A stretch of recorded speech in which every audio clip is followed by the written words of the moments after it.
পারমিতার অংশুমানের বিয়েটা কমপ্লিট হয়ে গেলে বাড়ির সবার উপস্থিতিতে যখন পারমিতাকে অংশুমান নিয়ে যেতে চায়, পারমিতা তখন ফুলকিকে বলতে থাকে, মাকে প্রণাম না করে মায়ের আশীর্বাদ না নিয়ে আমি নতুন সংসারে চলে যাব।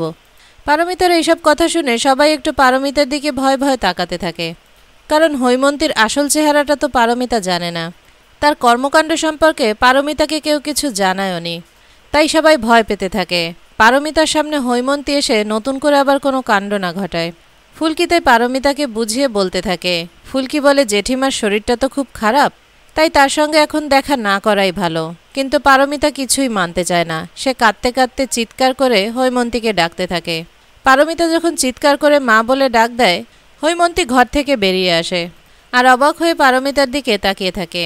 ভিডিওটি ভালো লাগলে লাইক দিন, কমেন্ট করুন, আর প্রতিদিন সবার আগে সকল ধারাবাহিকের সঠিক আপডেট পেতে চ্যানেলটি সাবস্ক্রাইব করে সাথেই থাকুন।